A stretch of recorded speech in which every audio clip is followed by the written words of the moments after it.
the difference that it made for the artists who logged on was substantial, because without a plan that is personalized to you, there is no one size fits all to any business, especially the entertainment business, as most of you know. So it's so important that people start to realize the targeting that is necessary to success, because it's targeted. It is your personal brand that you have to develop. It's not a given. You are all unique. You are all already original. And so you've got to tap into what makes you stand out, what makes you original, and then try to find the audience that is in alignment with that brand, that agrees with you. Most of you are still stuck on your talent being enough or the songs being enough. It is how you bring your invention to the marketplace that is going to make all the difference in the world. So it's not the inventor that makes the money. I'm with my fave of all time. And Miss Lorraine Lawson. Lorraine Lawson. Lorraine Lawson. Lorraine Lawson. Lorraine Lawson. I just love her so much.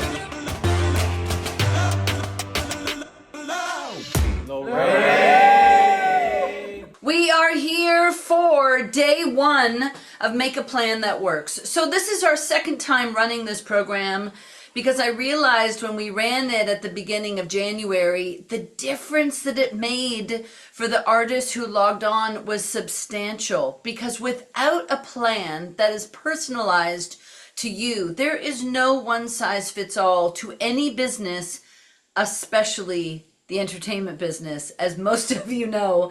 So it's so important that people start to realize the targeting that is necessary to success, because it's targeted. It is your personal brand that you have to develop.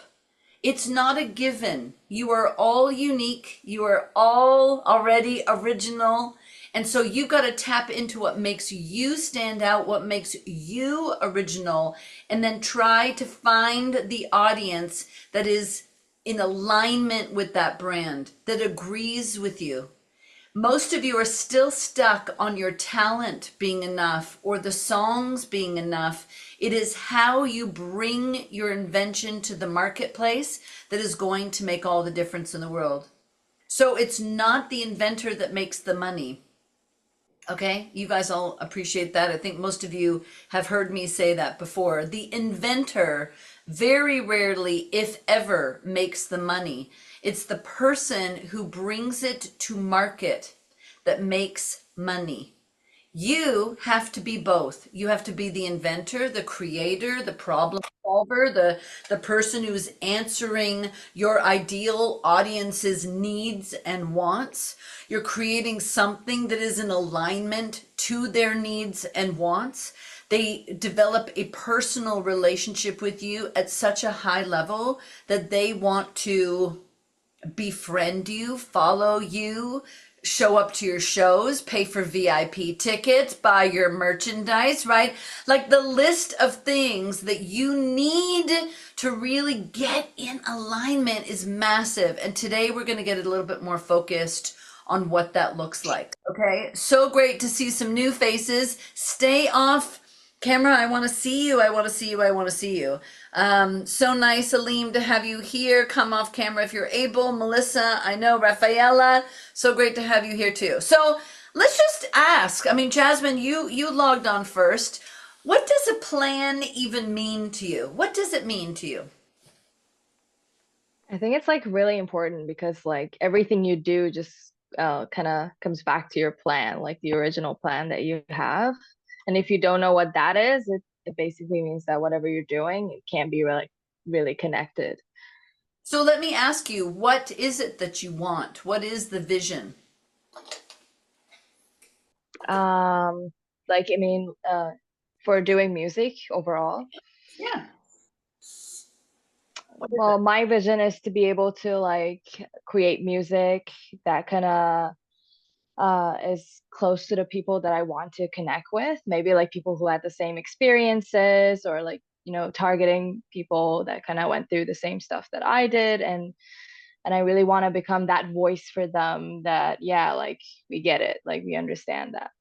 So I'm going to jump in a little further, and I love that Jasmine is on here, and I'm picking on her. I'm putting her on the hot seat. So the difference between a dream and a vision is what we're kind of unpacking, right? We're saying that I'm making music that is answering what other people have felt or are feeling, and you want to be your music, you want to be where they turn to. You want your music to be top of mind, right? So the Mhm. question for you then would be, how is that going to happen? How? I know what you want now. That's great. How is that going to happen, Jasmine? It's only going to happen if I know who I am and exactly. Okay, yeah, keep going. Yeah.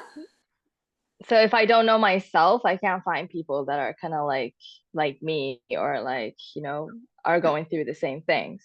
Correct. Now, this is so great. I'm going to come back to you in a second. So, listen, if your vision right now is just to figure out, and it's okay if it is, by the way, I just need to figure out that thing that I love to do that I believe other people are going to love too. Because Jasmine's already one step ahead. She's saying, I know that I can write songs that other people are going to relate to. She already trusts her ability to do that. Is that correct, Jasmine?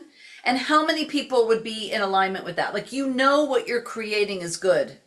You know what you're creating is like, I'm ready for people to hear it. I'm ready for people to experience this with me. Yeah? How many people? I know some of you are in the dark, but I want to see you. I want to see you. So, because this is really important, because without, now Jasmine is saying that what she needs is the audience. Does that make sense? So I have a vision for myself that I'm creating. Oh, that's not very good. Oh, that's better. I have a vision for myself. I know what I want to create. I'm in love with what I'm creating. And I do believe that this audience is going to love it too. I cannot care about the audience first. I'm just diving in here for day one. We got to dive in right away. If I have a really clear vision, which is not a dream, it's like, I know. This is an I know. I know myself. I trust myself. So Jasmine's already figuring out that if I don't know and I don't trust, this is going to be really hard to attract the audience. It's very difficult because now you're looking for the audience to validate you and say, oh, yeah, no, we do really like it. But I don't think any of you are winning unless I know that what I'm creating is something that I love. I trust myself. I know my brand. I know who I am, is what Jasmine said. How do we know who we are? You know, this is many philosophers in the human history have talked about the to be or not to be. You know, how do we know who we are? Yes, Jordan, you can record it, no problem. And I'm recording it, and we're going to send the replay out, okay, to everybody. So don't worry about that. I recognize the importance of this. So the I know myself. I know what I can create, and I trust myself, and I know that what I'm creating will attract the audience. So in ADI, Jasmine, have you ever taken ADI?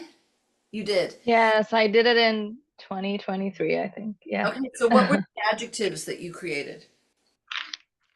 I actually have them over here. Let's see. So just stop. Uh, The fact that you have to read them tells me that they're not an I know yet. Okay, so all of you need to realize that if I create the who I am.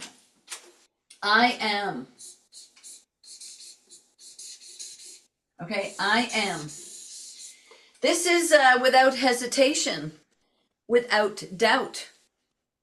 If I have doubt of who I am, then I will defer. Write this down, please, because it's a very important lesson. It's one that I have just experienced myself in the last 2 years, where I was doubting the who I am. Just as a business person, James knows I've confided in James my doubts. If we doubt ourselves, then we tend to defer. And I don't want you to defer to others. I don't want you to defer to your manager or your PR person or your stylist or anybody who is your artistic director, your videographers. Deferring means that you are giving up power, your power. Collaboration, on the other hand, is when I know who I am and my collaborators know who they are, and together we can create magic. Okay, many of you are at that level as songwriters. How many people feel like what I just said is something that you're very capable of in a songwriting session? Right. It's like I can write songs because I know who I am. But when I go out now to actually execute the vision, now I need to hire people, right? We're either hiring people, we're delegating, or we're doing it ourselves. Right? You're either doing it yourself, you're trying to bring this thing that you created to the audience. You know, we're either hiring it out, we're deferring and collaborating with other people, or we're doing it ourselves, aren't we? So who are you, Jasmine? Like, this has got to become a muscle that you build. Who are you? I'm really picking on Jasmine. Who are you, Jasmine? I'm inspiring, creative, powerful, and vulnerable at the same time. Beautiful. I think that in order to be vulnerable, we have to be powerful. In order to be vulnerable, we have to really find that place in ourselves to be creative, right? That there's a vulnerability in being creative. So your adjectives are brilliant. You just need to practice them. In ADI, we break down. How many people have taken ADI? Jamie, have you ever taken ADI? No, amazing. Cassidy, did you ever take ADI yet? Oh, amazing. Okay, this is good. Okay, so ADI is where we break down the who you are to get to the 4 adjectives that Jasmine is creating. She is choosing those aspects of herself, and then the goal is to take it from your nature, your nurture, and then choosing. Once I have chosen the who I am, I then follow through, build the muscle, share, express, physically manifest the who you are in the world. I just gave you like gold just in that one phrase, okay? It is your responsibility to physically, then mentally and emotionally express the who you are. It is your responsibility. It is not the audience's responsibility. It's yours. And in the order that we talk about all the time in performance, I want it to be physical first. A physical manifestation of those adjectives that you have chosen are your responsibility. Today we're going to go through what is the next. So let me just write it down. So what it would be a... Cassidy, what are your adjectives? So I have some new ones. I have sweet, honest, driven, and free-spirited. Sweet, honest, driven, and Free-spirited.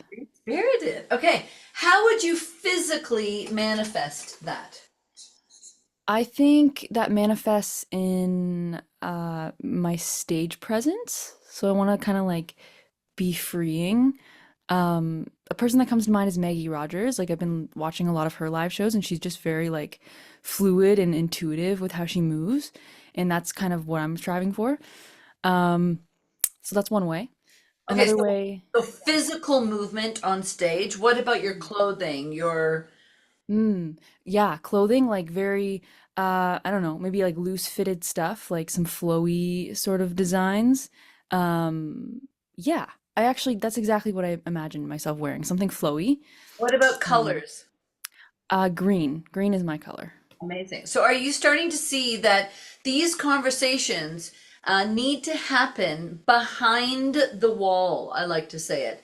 They Mhm. need to happen before you ever get a manager, before you are really asking the audience to trust you. I want you to have these conversations. That's why these programs are so amazing, because you then are starting to like peel the onion. Cassidy even like started by saying, "Oh, I have new ones. Oh my God, I've got new ones." It's like, oh, that, you know, the ones that I had before weren't really calling me, you know, to my next level self.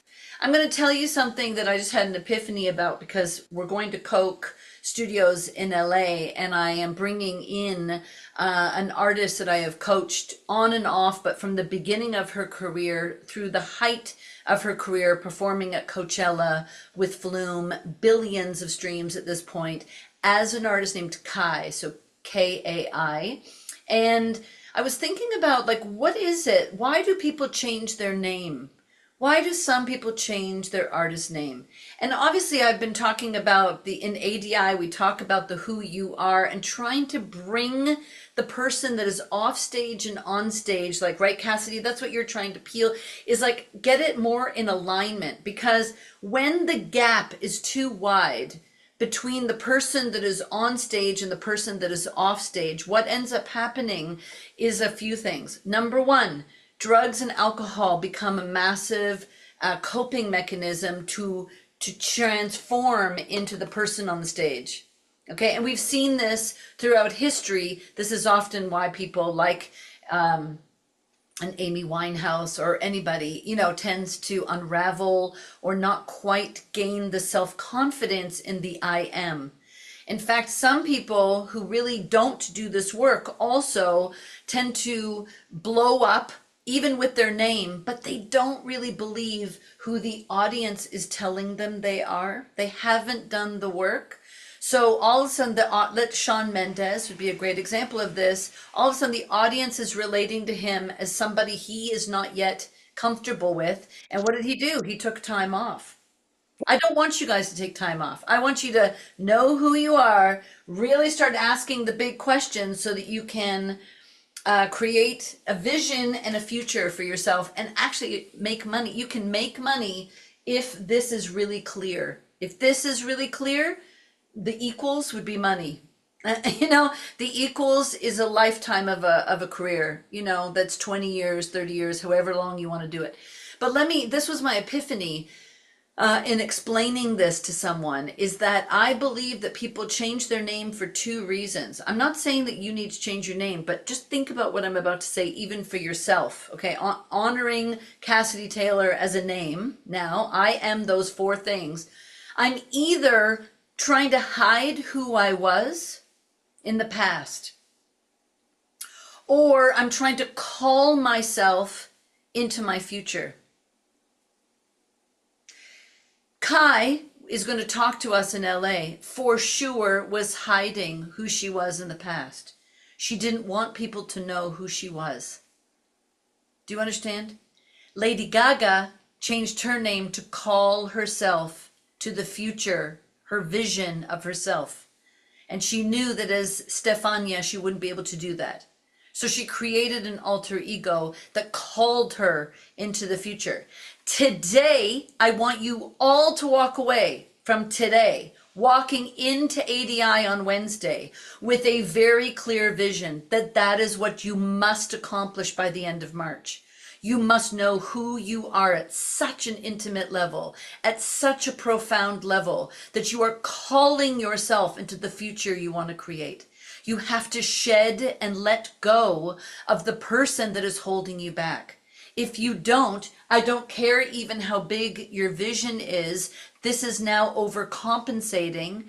The audience won't like it. I've seen it happen. The audience doesn't like that. The audience today is smarter than they have ever been. Ever been. They have more knowledge, more access, right? It's like, I have access to anything I want right here. Anything I want. Blah, blah, blah. So why am I going to turn to Jasmine to answer my inner thoughts when I've already been a fan of, you know, Alicia Keys or Adele? Why? You have to give me a reason. And you can't give me a reason unless you are super confident in the who you are. You just cannot do it. You won't be able to do, I don't care how great your product is. I don't care how great your songs are. No one is listening, Cassidy, to your song. If you don't believe that you are the things that you just said, and then you physically manifest it in the world, in a color, in your movement, you got to be all day long. I'd be like, I need to be free, you know? I'd be like practicing in a mirror, and I'd be getting so many low stake shows. And Cassidy, I loved your little, thing from the boot camp, because your takeaway was like, oh my God, more low stake shows. Hell yes. Because until your brain, man, unless your brain and your heart says, I am, without hesitation, without doubt, nobody's coming. Nobody. Are you hearing me? No doubt, no hesitation. If you have hesitation and doubt, what happens? We defer. And in the past, deferring worked. In the past, you could hire people who did not have doubt, who had certainty about themselves. Let's say a manager, like Quincy Jones. I don't know, he just popped into my head. Like a really incredible producer. Do you know, like you're going to pay the big bucks because that producer has no doubt. They don't have doubt. So you're paying for it. You're paying for confidence. Okay? Are you guys following me? But the artist still has doubt. The artist still has insecurities. The artist still doesn't know who they are, but that's okay because the record label knows. The record label is confident. The record label has no doubt, no hesitation. Are you guys? But the audience now goes, I don't want that. I don't want the radio to tell me what song to listen to. I don't want the radio to play a song 8,000 times until I like it. I don't want that. The audience is saying, I want to find someone real. So your job in making really a plan today as we're going through this, and obviously this is the heavier load, and I hope I'm not hurting anyone's heart with what I'm saying, but I need to hear this too. If you have doubt and hesitation, you will defer to someone else's vision for you. And part of you, some of you, are surrounding yourself with people whose vision for you has nothing to do with music and has nothing to do with being creative, and their vision for you has nothing to do with living your dream. How many people are relating to me? You are deferring it away to other people who do not get it. Are you following what I'm saying? Because this is big. I need to hear this message myself today. I need to hear this. So I hope that you really get it. I have been in the music business since I was like officially 16. Yes. And you know what's interesting? I don't know how to pronounce your name. Oh, Liam, you're off camera. Billy, what do you think? Are you getting inspired here? Are you getting inspired? I love it. So listen, it's so important because I've been making my living from music really since 16. Okay, and 100% from the music industry. And I still doubt, because every time you pivot, every time you shift something to attract possibly a different audience, you peel the onion a little bit more and you go, who do I need to be? Not just who I am, but who do I need to be to achieve the goal? You're going to uncover doubt. That's just where uncertainty is right behind certainty. Does this make sense? Certainty comes from uncertainty. You have to know what you are uncertain about in order to achieve certainty. It doesn't just come to you like you're plucking something from a tree. It doesn't come like that. It comes from doing. So Cassidy, you're going to physically manifest the I am, okay? Rafaela, come off mute. I want to know what your adjectives are. I know you had a question also. Oh, yeah. Well, I think, for now, they're romantic, resilient, and contemplative. Okay, stop for a second. I love the for now, because we're going to get to the next thing that we're going to get to is the where you are. And my God, just even to say for now. Okay, so say them again. Romantic, resilient, and contemplative. I don't know. Or introspective. Just play along for a second. Yeah. How could you physically manifest those adjectives in the world? Yeah, that's a hard one. I don't know yet. Like, Well, romantic could be your clothes. Yeah. Tomorrow we have a phenomenal artist that I have worked with for now 15 years, Mia Martina. Mia Martina's adjective is romantic also. So you're going to love having her on tomorrow because she then went to Greece. You just go look at her. She made sure that she would go to places that represented romance, which is Greece. She went to Santorini to take photos because Santorini is one of the most romantic places on earth. She made a music video on a boat. What is one of the most romantic locations is a boat on the water. Hello? Are you following what I'm saying, guys? You got to physically manifest how you want people to see you, and you've got to make sure that your images, your colors, your what you're wearing, everything represents it first, not second. It has nothing to do with your music. No one is going to listen if my images on social media don't represent it, if the images on my music videos don't represent it, if the color schemes don't represent the who I am. Does this make sense, Rafaela?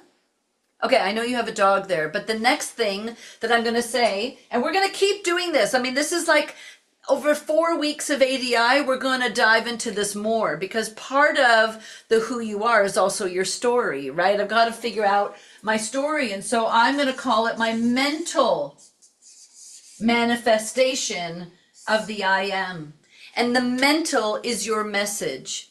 The mental is how you express, not just physically, but through the words you say, the captions you say, how you talk to the audience on stage, at your VIP, everything. So Rafaela, how would you speak if you know that your adjectives are contemplative, romantic? What would you say? I don't know yet. So here would be an example I would just give you. My message might be, if you are looking for some romance in your life, if you're looking to create some mood tonight with your partner, play this song. And then I would just have my song in the background. Like, say the words, man. If you're looking for this, I've got the answer.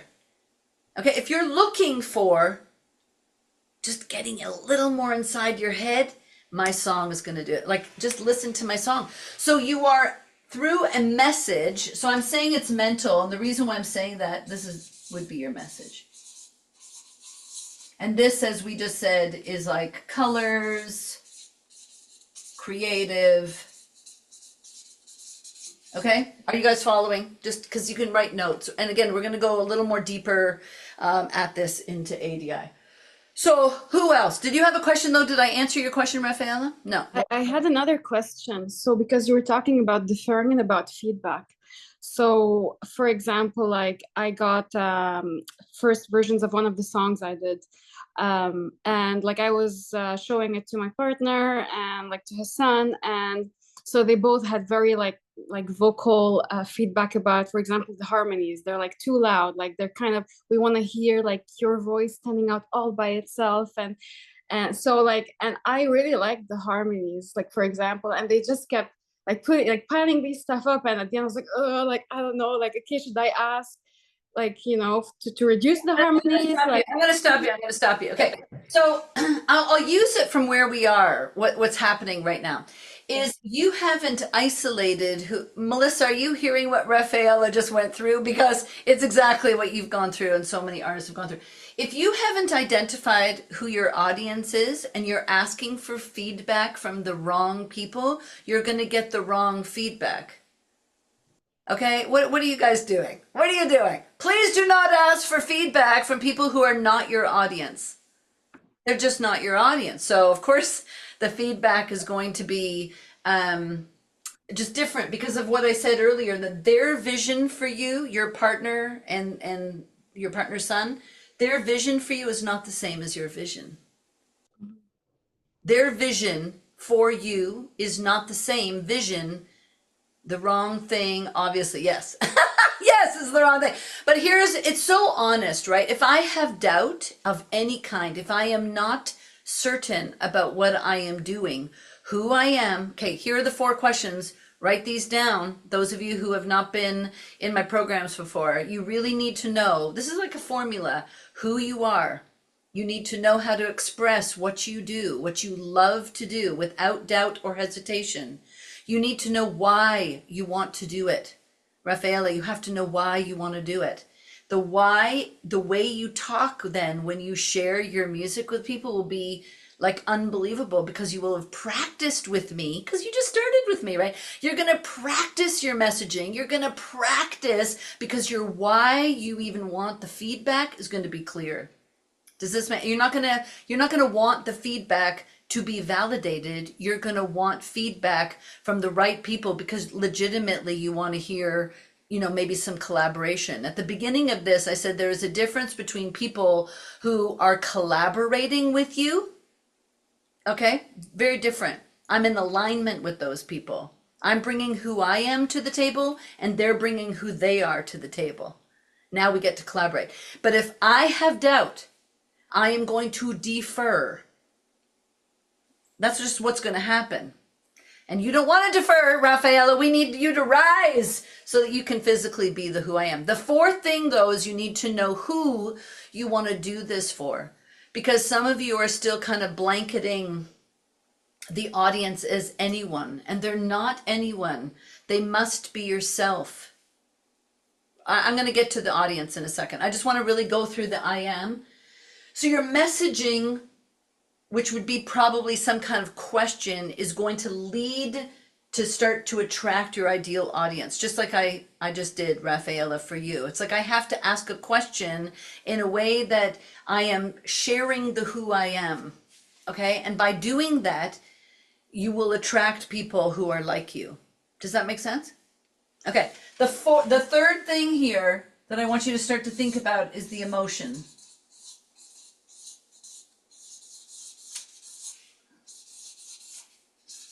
I should really put Lee. This is a feeling. This is a feeling. And this feeling, you must know it, identify it, have it at the tip of your tongue. What am I giving people in listening to my music, following me on social media, being a fan of mine? Jamie, who are you in adjectives? Well, as my duo, 𝐿 we are real, we're dynamic, and we are passionate. I love it. I'm real, I'm dynamic. How do you physically manifest that in the world? I think physically, obviously on stage, we share kind of our real stories throughout definitely our originals. And we, by picking our cover songs and just kind of showing on stage kind of the way that we talk to each other, the way that we move, and right. And we even together have worked out some really cool banter, right? Yeah, you've given us, oh my gosh. How is that working? How is that working? It's great. Every time, so the sign off, I feel like you've just totally locked that in for us. Every time we end, I say thank you, or no, I don't say thank you. I say we are, I always want to say that. I've been trying not to, but I say, we are 𝐿 You all were incredible, and we can't wait to do this again with you soon. Woo! Say it again. We are 𝐿 You all were amazing, and we can't wait to do this again with you soon. Yeah. So, I mean, some of you are just catching up to my crazy language and my crazy Yeah. style. So many of you are still off camera. Please come on camera. We want to see your gorgeous faces. I want to see you. I want to see you, Giles. I love you in the chat, but I want to see you. Hi, how are you? So go. Oh, there you are. Well, where are you? Where's Giles? I'm going on a little run to the child daycare, but I'm still listening, which is why I didn't want to have my movements. Okay, good. Okay, so you're new to this world, and so one of the things that everyone needs to know is stop saying thank you. Honestly, find a better way, man. Gratitude is boring. I don't want you to be grateful. I need you to be extraordinary. I need you to feel like you are extraordinary. Nobody wants you on stage as a humble, thank you so much. Oh my God, thank you. Like we're doing you a favor. We are not doing you a favor. We want to see a show. We want to hear a song that moves us. I want to watch a person that believes in themselves. Are you following? I want you to be grateful, but it's like, don't say thank you. It's so boring. Find a different way. How about complimenting them? How about complimenting the audience? Like, you guys are fire. Tonight was amazing. Didn't we have the best time? Okay, we're all adults in this room. When you have sex the next time, are you going to say, thank you so much? That was really nice. No, like, honestly, I would die if someone did that. It would be like, fuck, this was good. Okay? That's what I want you to feel. Good. Amazing. Okay. I love it. I love it. Sorry to embarrass anybody. I don't want to embarrass. But like, just put it into that perspective, you know? Like, this is one of the most, none of you have used the word intimate, but music in many ways is one of the most intimate things on the planet, that we get to feel ourselves so real. Like Jameson Rye's word is real. Like, man, there's nothing on the planet like music. Nothing. It is intimate. It is passionate. It is deep, you know? And so we got to recognize what that feels like for the audience who's standing in front of you, who gave up their night. They don't want you to be grateful like you did them a favor. Are you following me? Like, please. This is like you gave them something and they're like, I got it. I love it and I want it again. So that's why your sign off, Jamie, is so good. And it's responding, right? People are liking hearing those words. So this is the messaging that must start to happen. And finally, what is the feeling of going to a Jameson Rye show?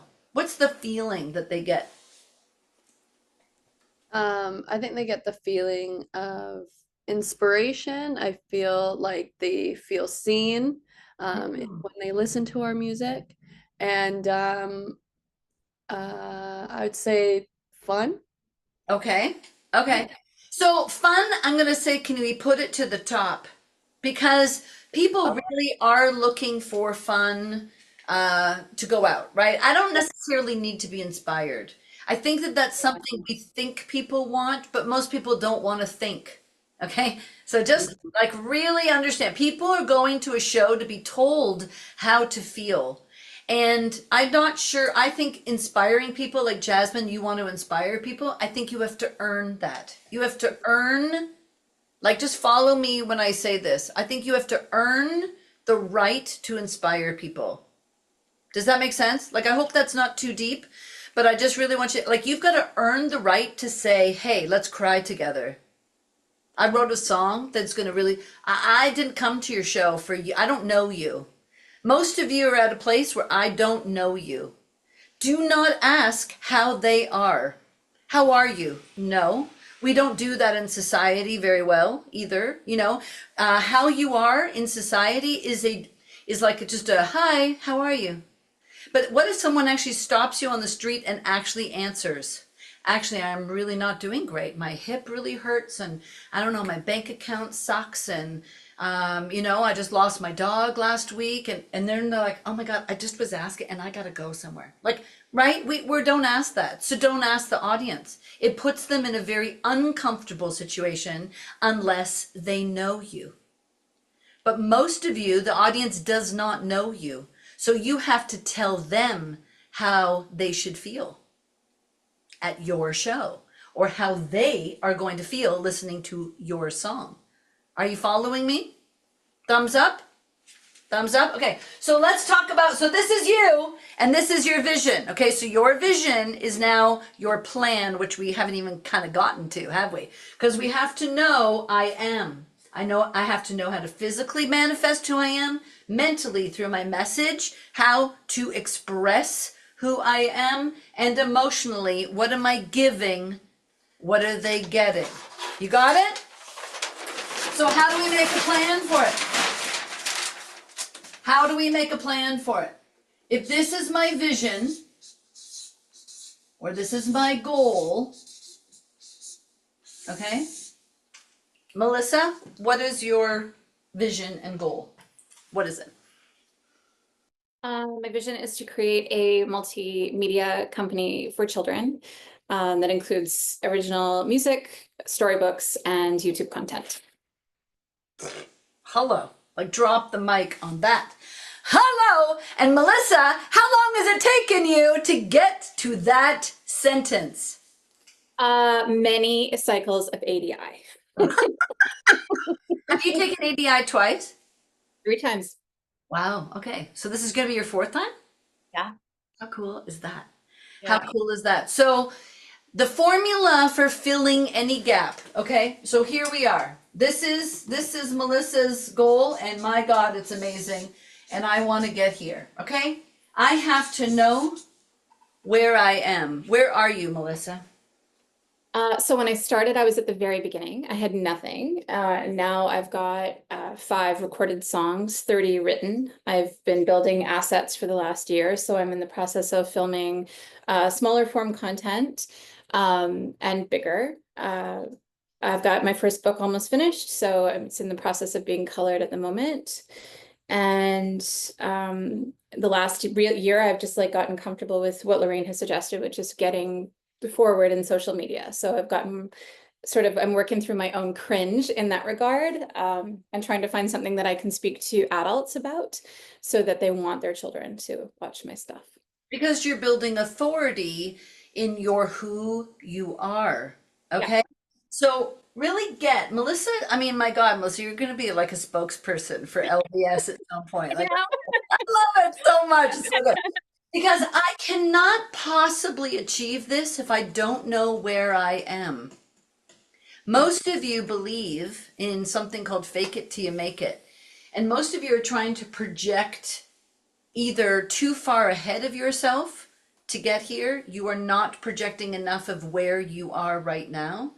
And the more that Melissa's actually, like, she was waiting, okay? She was in this, I'm going to wait until I'm further along before I'm going to share. But now she's actually sharing where she is. She's working on all these amazing steps to get to where she wants to be. But she's now not afraid anymore of where she is because she knows who she is. And then the where you are is not so awful. The where you are is actually pretty amazing. Guys, where you are is where you are. Like, where you are is the only thing we have. And most of you are so good at living into the future. You know what you want. You've had a dream for a long time, right? Most of you have had a dream for your life, probably all your life, right? I'm seeing heads nod. Yeah, of course. Because you were told maybe when you were 5 that you were an amazing singer, and when you were 6 you stood on the stage and someone said you're an incredible performer, and someone when you were 12 or 15 or 16 said, oh my God, you could make a career out of this. And so you were like, I'm doing this. But you forgot to pay attention to where you actually are. And where you are is where we start in order to do. So I love this. Also, I love to use this analogy, but let's face it, we cannot possibly assess any, like, how long is it going to take me to achieve that? How much is it going to cost me to achieve that? Unless I know where I'm starting. And most of you don't. Everything has a cost. Everything has a cost. And so I like to say it's like this. Okay? Time, effort, money,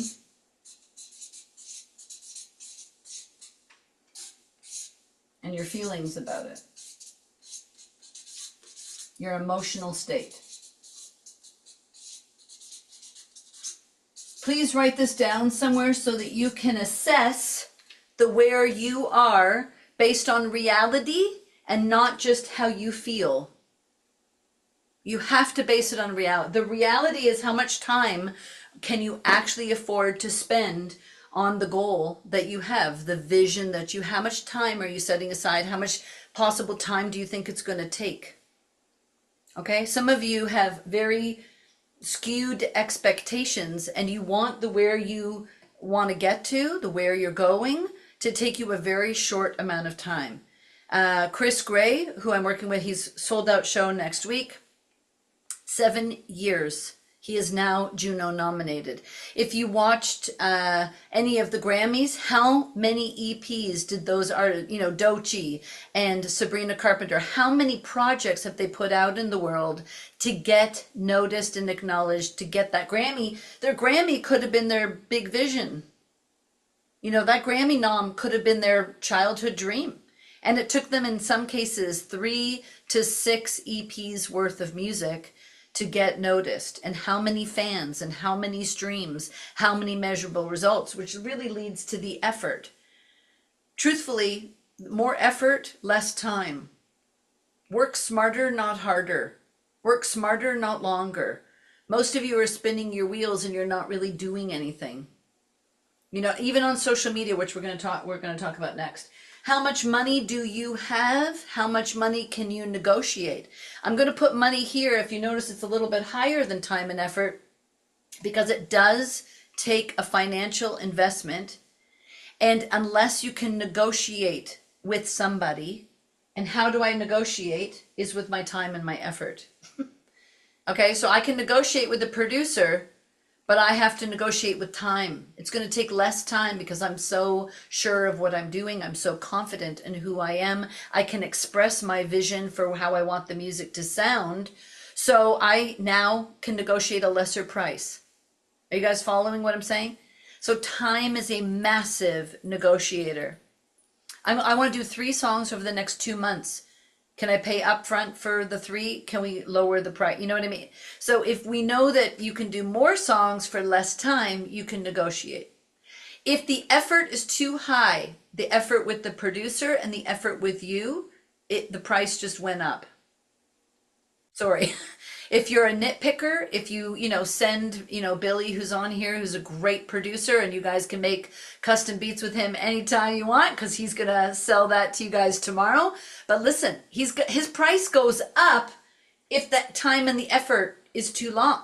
Okay? His price next time he's working with you is going up. Are you guys following me? Because you are not clear. You didn't do the work from the first page that I gave you. You didn't do the work before hiring him.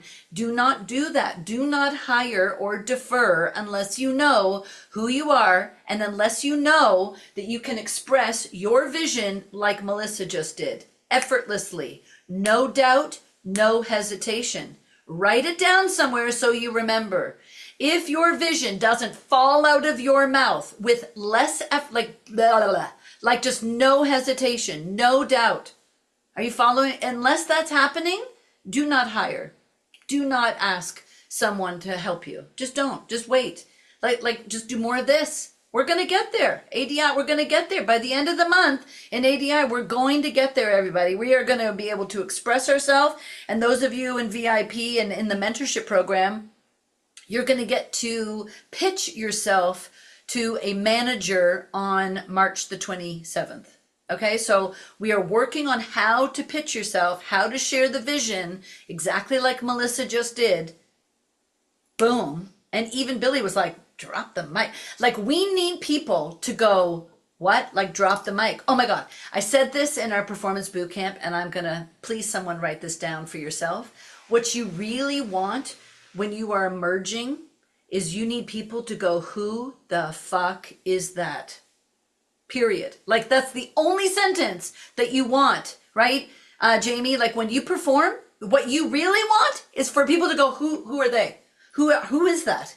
If they listen to your song, you need people to go, who is that? So they don't just hear the song and just go, oh, that was pretty. Oh, that was really nice. Or the show. Oh, that was really good. Wow, they're a really good singer. No, you need people to get stopped in their tracks, man, and say, who is that? Does that make sense? Did I make that very, very clear? Okay, good. Okay, so your emotional state is everything. That's what I'm trying to do. Like, it's everything. See? Everything. If I have a strong emotional sense of self, people want to work with me. It's like a magnet to you. You will be a magnet. The more you can express your vision and your goal and recognize that it costs you something to get there, and what are you willing to give up? If it's more money, then you better have a really strong emotional state. You can do it. I've seen people do it. And in the past, the music industry very much operated here. okay, where you could pay your way, man. You really could. And people would say it takes $1 million and we can make a star. Okay, but the audience is too smart. And that's why I'm saying without a very strong sense of self, the who I am, with really strong physical representation of who you are, without really cool messaging of who you are, and really, really cool emotional feeling, like I get something when I hear that person's voice, or I get something when I see that show, or I want to buy their merch. Like without this, man, I don't care how much time and effort you put in, you will be spinning your wheels. You just will. Are you following what I'm saying? And the music industry has gotten to the point where I don't even care how much money you spend. I don't think that's the answer anymore. And so I'm really, as you all know, really having you think and contemplate before you hire anyone. Do not hire anyone until you can get clear on your messaging. Yes? Following me so far? Okay, great. So let's just stay on this page for a little bit longer because Melissa, let's keep going with your vision. So under this, how are you doing it? You said it in your vision. Can you just, this is how. Can you express how are you doing that?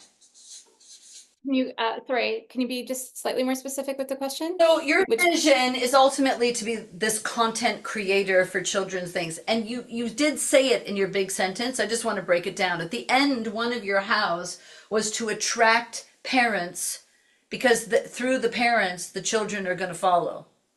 Yes. Okay, that's a how. So your content right now on social media is doing that. What's another how? I'm gonna go back. Can I go back just a second? Because this is the truth. And I think if I had known this going into the process, I would have been better armed.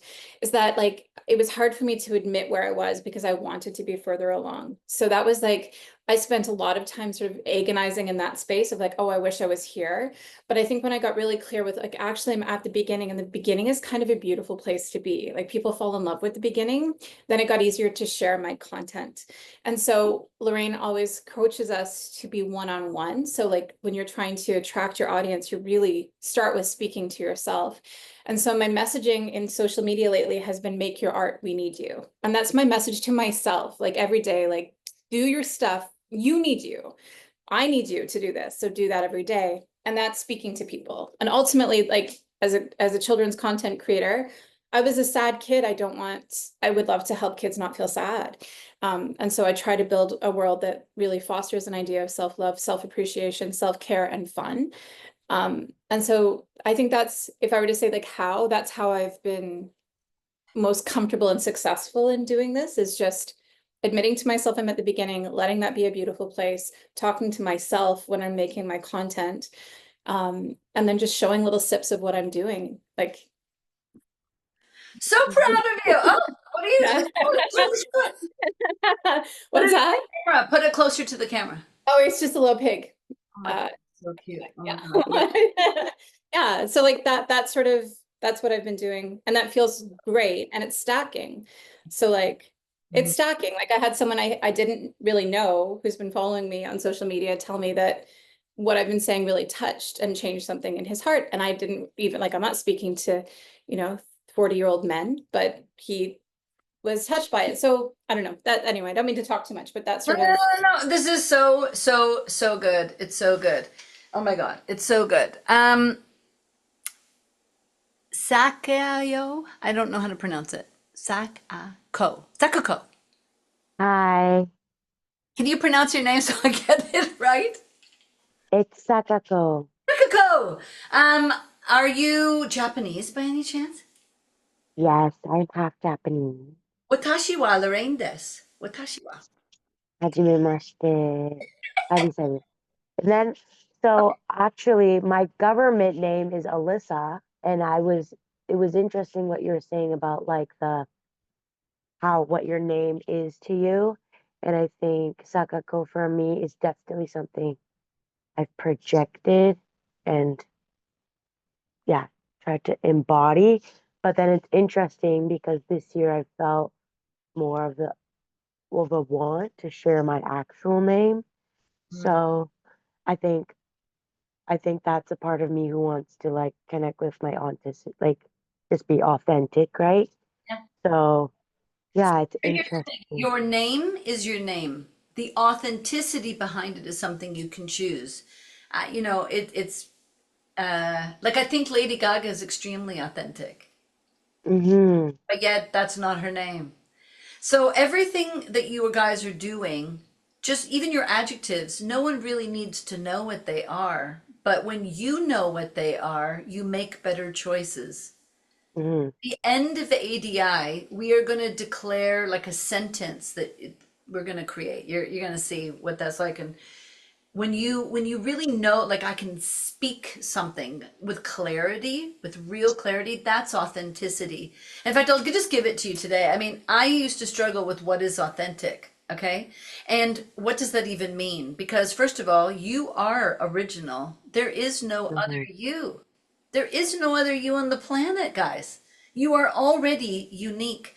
The problem is that you, like, let's say I want people to see me as authentic. Okay, let's say that's what I want just this moment. Sounds like that's what you want, right? That's your question. And where I am is I'm debating what name to call myself as the artist, right? Am I following you? Am I right? Yeah. Okay. So the question to the I want to be authentic is this. I have to have the same thoughts in my head, the feelings in my heart, and the words out of my mouth need to be the same. Yeah. It took me a lifetime. It took me teaching ADI. I think I've taught ADI for 11 or 12 years, 2 times a year. So that's like 24 times. It took me up until maybe 2 years ago that I came up with that definition. And it just makes so much sense. It's the thoughts in your head. It's the feelings that you have in your heart. And then your ability to express it. It's not your name. It's not what you do. Mm-hmm. The who you are, you guys, has nothing to do with what you do. You being a singer, a songwriter, a creator, whatever you know, making music videos, producer, these are just ways of expressing yourself. But I used to get stuck in my authenticity. I kept thinking was I'm a singer, I'm a singer, I'm a singer. And the problem is that when I became 40, I lost my voice. I moved into this house that I'm in right now, and it was full of mold, and I lost my voice, and I was singing 2 or 3 times a week. And I remember sitting on the step talking to a girlfriend saying, I don't know who I am if I can't sing. Right? Like my voice was getting worse and worse, vocal nodules, Jasmine. It was brutal. Okay. Brutal. And I'm like, well, who am I if I can't sing? And so I had to peel my onion. How many times has anyone gone through that where the thing that you thought you could do, you can't do anymore? And it's happened, as we all know, throughout history, very famous people who, let's say, what's his name, you know, who starred in Superman, and then, you know, all of a sudden he can't be Superman anymore because he had that tragic accident, and now what's going to happen? So life gives you what it's going to give you all, and it's our ability to know who we are beyond what we do. That's all. Athletes are particularly good at this. The athletes who define themselves as a persona have careers beyond their sport ending, or their part of their sport career ending, right? They either become the broadcaster, or they become Shaq O'Neal and he becomes an actor, and now, you know, selling printers and you know, like, so, you know, there's a job on the other side of something, right? And there's endorsements and there's money to be made. But when you are a personal brand, you have a longer career. The personal brand is who you choose to be. The name that you call yourself is just the name you call yourself. You teach people who that is. Does that make, I don't care what your name is. I'm just, my experience is that if the gap between the who you really are, where you really are, is huge before the I want, this gap gets filled with all the wrong things. I'm going to say that again just so that that's really clear, okay? If where I am and who I am is too far away from what I want, I will often, not always, but I will fill this cost with all the wrong things at the wrong time. Are you guys following what I'm saying? You are either going to hire the wrong people, you are going to align yourselves with the wrong audience, you're going to be chasing something beyond yourself, too far away from yourself. Does this make sense? I'm wanting to really see heads nodding here. I'll give you an example that I have certainly experienced and I've shared multiple times, but an artist that I've coached and helped even discover, her name is 𝐿𝐁𝐨𝐫𝐫𝐚𝐢𝐧𝐞'𝐬. You know, she got signed to Ryan Tedder, One Republic Records. She was then on tour with One Republic multiple times, 60,000 people venues, huge arenas, and the audience that she was in front of was not her audience. It wasn't that she was wrong. It's just where she was and what she was doing were not in alignment. And her audience is not One Republic's audience, right? So the messaging of who you are is really important. It's more important than you think. Your ability to express 2 sentences, write it down. I write songs about. Lorraine, can I ask a question about Yeah. that? So like in that situation, would she be like, because obviously she was opening up for them. Mhm. So would she just kind of have to be like, look, your audience isn't mine. Like I'm not gonna open up for So One this is an Republic. interesting thing because I'm not sure I Yeah. even recognized this until I saw it happening. Okay, so as a coach to artists, I have evolved over the years from being a vocal coach, a performance coach, and now more and more and more, as you all know, a career coach. And I'm very passionate about the career coach because I saw what happened to 𝐿𝐁𝐶𝐫𝐫𝐚𝐢𝐧𝐞'𝐬, and I even don't know what I would have said to the opportunity. Okay. Okay. But Yeah. I'll put it in alignment to an actor. Actors often turn down roles. And I'm sure when they turn down, like Gene Hackman just died, and I'm sure if any of you have been watching, you know, a very famous actor, and if you look through his career, he could have played, he was offered this, or this, and he said no. And it didn't stop his career at all. His career continued to flourish. But I think by saying no, he recognized that that role wasn't right for him. I think that we're so scared in the music business to say no that, yeah, and people around you, this is why management is very dangerous because management makes money off of you. So their advice to you is not always correct. When people are making money off of you, meaning they're taking their 20% or whatever, they are often going to say yes. Who watched the Elvis Presley movie? I mean, if that is an example of exactly what we're talking about right now, his manager was putting him onto stages when he shouldn't been there. But because a manager only makes money off of you, often they're going to put you in front of people that probably you shouldn't be in front of. But that being said, I think if I were a part of that conversation with 𝐿𝐁𝐶𝐫𝐫𝐚𝐢𝐧𝐞'𝐬 at the time, I would have said, I know your songs are not in alignment, but how you speak to the audience can be. I'm going to say that again. Her songs are not in alignment. One Republic songs are about hope and world peace and let's have a good time. And 𝐿𝐁𝐶𝐫𝐫𝐚𝐢𝐧𝐞'𝐬's songs are diary-like. They're like, you broke up with me and broke my heart. I hate you. I hate all men.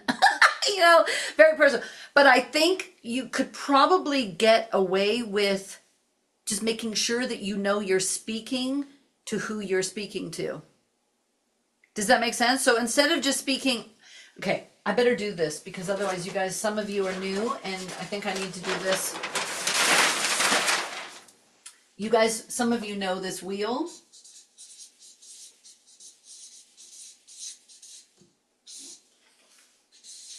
Okay, I'm just going to do it real quick.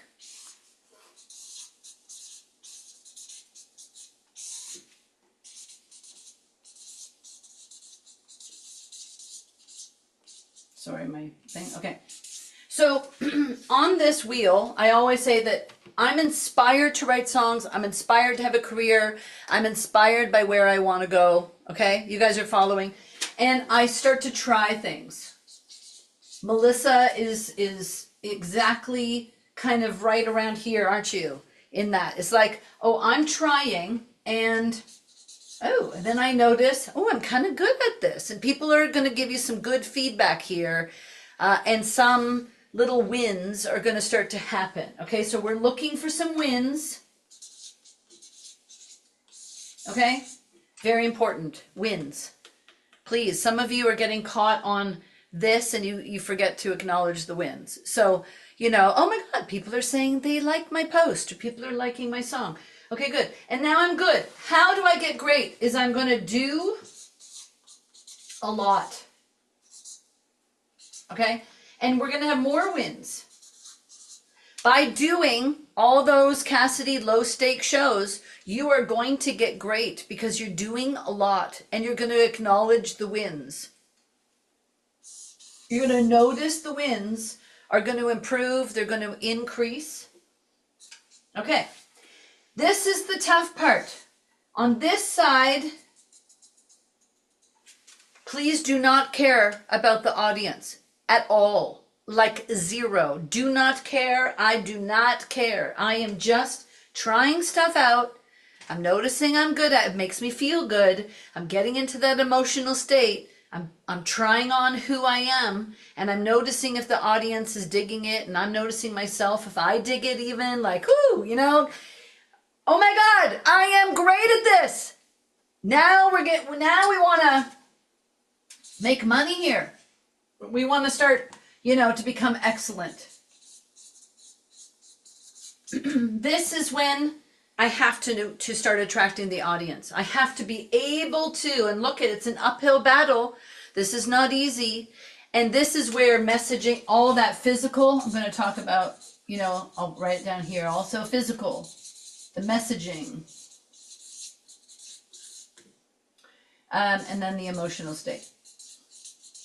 Okay. So getting now to the 𝐿𝐺𝐸𝐬 thing, what would I do? I would tell her that the audience that is in front of her is not her ideal audience. So she has to speak to them, changing her messaging to them, to align who she is. People, have you ever heard of like someone can sell, I don't even know what the phrase is. I'm so bad with phrases. Like, you know, can you sell, Snowballs you know, in hell. what is it? Snowballs in hell. Yeah, or or even snowballs in the North Pole. Can you sell people something? Like, you gotta get so good at selling, man. This is sales. This is sales. Salt to a snowman. I love that. It's like, this is sales. This is now completely, I care. I must care. The audience is always right. You know, the customer is always right. Here, I don't even care who the customer is. I am not chasing the customer. But here, I got to start paying attention to the customer. Are you guys following me on that? Just remember this, because I think this is really powerful. But let's talk about the audience and how that might make even more sense. Because we said we have a vision. That definitely makes more sense. Like, just like almost like cater to the, not cater, but Right, because through my message, I could say something like complimenting them over and over. Like, oh my gosh, One Republic has the best audience in the world. One Republic has the best audience in the world. Because so many of you want to keep talking what the songs are about. Most people in the audience don't care what your songs are about. They just don't. They will one day on the other side of the wheel, but at the beginning, they don't care what your songs are about. They want the feeling. It's just like a blanket feeling. I return to your social media. I show, oh my God, especially an opening act. They didn't ask for you. They don't know you. They don't care about you. So your job is to build a bridge so they care about you. And what did we say the last time we did this program? I think it was Rich who said this was his biggest epiphany, is if I have this, I have to, sorry, that's a plus mark. I gotta plus the audience. I have to make a why they should care. And that's what I was gonna say about the 𝐿𝐺𝐸𝐬𝐬 thing. Had she built a why they should care about her, it would have been better than her trying to sell them on her. Do you see what I'm saying? Like, you do not need to convince people. This is not a conversion game. I'm not converting people. I'm not a missionary. I don't need you to bend the knee. Is that deep, what I just said? Was it too hard? I don't need you to bend the knee. But man, I want you. I want you to come on. I want you to be my fan. The want is the what. Like, what do they get? Why should they care about you? You guys are kind of right now at the beginning of that wheel, just sharing your songs 21 times is the data. Share your song 21 times. Often that works. You're just showing and sharing, showing and sharing. That is a plan right there, showing and sharing. Right?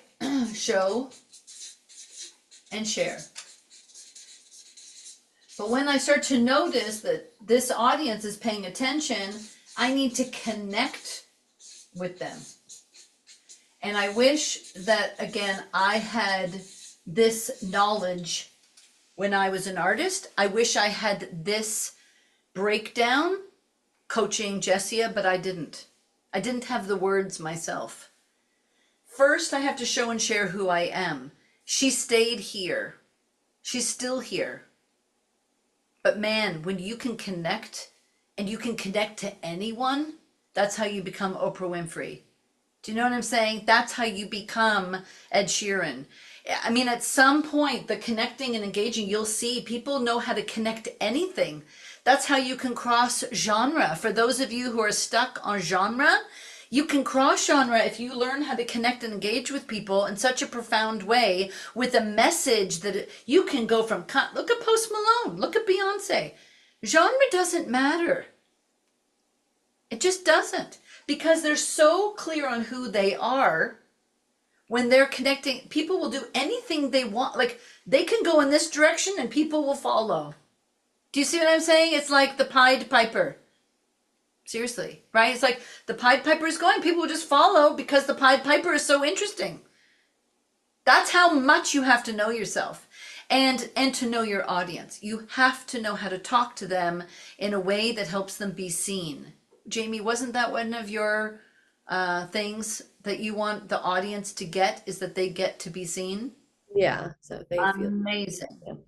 And chances are you want to be seen also. So the psychology here is whatever you think you want, chances are the audience wants it too. Okay? So it's a mirror. It's a mirror. If I want to be seen, chances are my audience wants to be seen also. If I want validation, chances are the audience wants validation also. So my job, if that's the case, is to validate their choices. You guys, and I would validate them like, you guys made this #1. You guys helped this reach 20,000. So I'm validating the audience, because really what I need, my motivator is validation. By the way, Lorraine Lawson's, I do need validation. I always say you don't need validation. I do need validation all the time. All the time. I've set up my life for it. You guys give me so much validation. I can't, like, it makes me feel like I'm worth something. See, if I get the feedback that I'm looking for, then it motivates me even more. So what is your motivation? Do you know why? So this is the why you want this. Here, I should have done this. You have to know why you want it, but you have to know why they should care about it.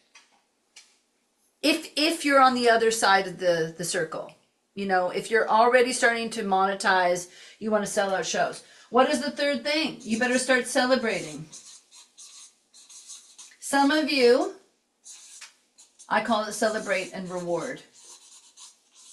Some of you are not celebrating your wins enough, or you want the end result is so loud in your head that you forget to say, oh my God, people did comment, and oh my God, people are listening. Emma, you are really good at this. You are so good at like thanking people, like, and acknowledging them and saying, oh my gosh, you care about me. And oh my God, you made, 8,000 people watch that video. That was awesome. So along the way, Emma, go follow Emma Lamontagne, is not afraid of celebrating herself, and she's not afraid of celebrating her audience. Does this make sense to everybody?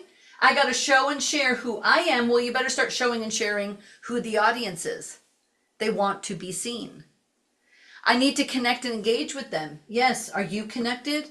Are you engaging? Where's the interest? Are you interested in what you're doing? Or are you doing it because someone told you to? Honestly, we are so past that, right? This is the music industry. No one needs to do this. None of you need to do this, but you want to, don't you? But like, no one's going to die if you do it. You're not going to die if you don't. Sorry, you won't. Well, maybe you will. No, you won't die. But the point is that, the calling is loud in you. It's calling you. The want is deep. Do you feel that too? Okay, good. And then we're going to celebrate and reward. Please do it in this order. Please do it in this order. Screenshot this. Because if you don't do it in this order and you start like just connecting randomly or rewarding things that don't exist or, getting too egocentric or like just, show and share who you are. Okay? Does this make sense? Okay, good. I want to talk about the audience a little bit more today because I think this is so important. In terms of making a plan, and a plan that works, most of you are now creating something that you love, and now we have to attract them. Yeah? So who are they? Aleem, who's your audience? Who's your ideal audience? My ideal audience is like people who are like tired of the bullshit, basically, who want to stand up for something and use their power to kind of empower others, empower the world.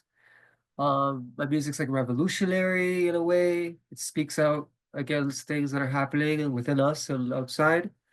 So it's like Are you people making music for yourself then? Do you want this message, don't you? yeah, before I die, I want things to change, right? So it's like I'm a big believer in speak your truth Yeah. because like you never know where you're gonna go. Yeah. So say what you have to say when you have a chance to say it. And it's like I think that's a huge thing with us. It's like the fear of shame and stuff that we've done or we've been through and not talking about it. It's like, why not? That's how you heal. So yeah. I love it.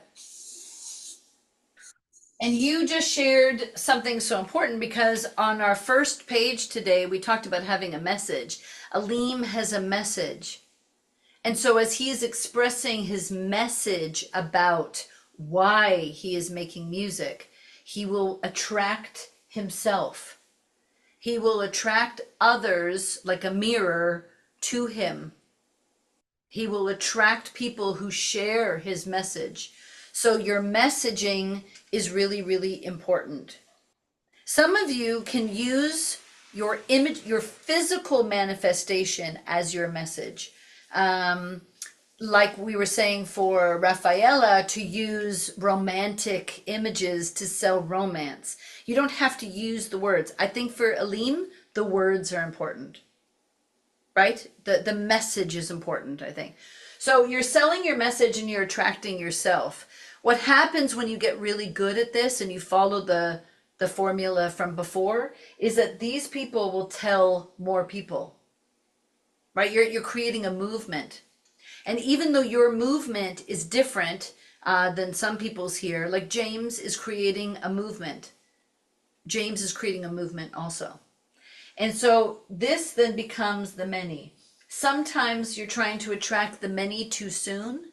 And with such a heavy message, Aleem, of what because you said it in a very passionate way, but also a bit heavy, right? It was the against. Your opening line to us was, if I'm not mistaken, like against something. Yeah. What was your message, the opening line? Do you remember? No. I Something about being against just like the establishment, like against something. So just so that you know, words are very powerful. I'm not, for me, I have no judgment what the words are. You will see me and hear me in ADI, okay? In ADI, I will give some examples, but I'll do it here too. Elon Musk is a really interesting example of someone who isn't a good person. Good people do not necessarily get rewarded, okay? But people who are undeniable, people who are consistent in their message, if a lie is said enough, people will believe it. There is truth in that statement. And so if I know that like Steve Jobs is another one. There's a million people that you all know too that may be like the bully on the playground, okay? The bully on the playground is not a good person, but somehow they become popular. Why do they become popular? Because their consistency in who they are is attractive. Even if their rocket is going up, people want to attach themselves to it, even if they're pricks, even if they're assholes. This is just a reality of human existence. I wish it wasn't. I wish nice people won. But they often don't, Aleem. Nice people don't. But you know why you're here? Because I attracted you. Because even though your messaging is a little different than mine, you're attracted to me because our hearts are similar. Yeah. You want to change the world, and so do I. You want to change the world one person at a time, so do I. Does that make sense? Like, that's why you are attracted to me. I'm attracted to you. This is one to one. Maybe we're one to few, but eventually the one to many, everyone, please listen. I can't control one to many. And you are going to attract people who are not in alignment to you exactly, who will criticize, who will judge, who will be fickle. Music especially, it's like sports. Has anyone been a major sport fan? How quickly when they lose does everyone get up and walk out? It's shocking to me. I'm like, I thought you were fans of the Raptors. I thought you were fans of the Leafs, but no, they get up and they walk out the door. They put them down and they criticize because at this point we're one to many. But man, when they're winning, doesn't the whole place light up and, cheers? Like, oh yeah, we were always fans, we were always, come on, last week you walked out the door because they lost. So, this is scary a little bit, and yet everyone wants this, but I don't think you want it when you think you do. And that's getting back to the Jessia thing. The one to many requires real strength, personal strength. And so we want to align this better. If we think of the audience like this or social media like this, I think this will be really helpful. The one-to-one is in what we were just talking about in terms of attracting them. I need to physically attract them to my colors, to my energy, to my physical font that I use. Even something has to get their attention. And this is the reality now when we're trying to make a plan. If you do a little bit of an audit on your social media, you will see that most people watch your social media 1 to 6 seconds. That's all. So your thumbnail and that opening question, the opening line that you say, if you say anything, has to be really good. And if you follow Gary Vee or any of these social media gurus, they will tell you the same, that you have about 1 to 6 seconds to get people's attention. Okay? And the minute that I get my audience's attention, I better follow it up with what they get. Not with a favor, not with a thank you. You better give them something. A feeling is a good thing to give them. So that they get hooked, like Melissa Moore, people are getting hooked on the feeling that she's giving them. And they want it. And they want it from an authentic person. And if I'm going to do a prediction about, again, maybe 10 years ago, I saw that the music, maybe 20 years ago, I saw that the music industry was moving away from the pay to play model and the convincing model of the gatekeeper, and moving towards the authenticity of the artist. I saw it happening. I see it happening now. And it's finally actually being realized. It's like, I saw it 20 years ago. I saw that when people knew who they were, they could really have an identifiable singing voice, an identifiable physical appearance, and then an identifiable stage, persona on stage and off, trying to lessen the gap. Like the days of Kiss being like this alter ego, full makeup, like there is just not happening. People want the same person to be on stage and off. Okay, does that make sense? It's not to say that the Chapel Rowans won't be here, like the Lady Gagas will be here also. But under that, Lady Gaga is so real. It's like she is dressed crazy and she's like insane, but my God, she opens her mouth and I just believe every word out of it. I don't know about you, but I trust her. This is like acting. We all watch movies and we all watch actors, and when we can tell they're acting, they usually don't get another job, But man, when you believe what they're saying, we want to see another movie by them. Are you guys following what I'm saying? So you have to believe. Woohoo! Believe yourself, okay? Today is about having a plan called No Doubt, No Hesitation, okay? But this is an interesting thing that eventually you guys can start to pay attention to, which is data. And the data you can really follow. If you make a post, if you put out a song that you love and you are getting some attention, you can start to notice where and target ads towards. You could go to those cities and perform. You can go to where they are. And you may be even surprised, like Melissa's sort of doing this really cool recognizing the chicken or the egg. She knows that if she makes content for the parents, they will trust her, so that when she sells the children the book, the parents will buy it. That's called the chicken or the egg. And it's the smartest thing ever that she's doing. Instead of creating the product and trying to sell the product. The product usually doesn't get sold unless there is some demand. This is called business, supply and demand.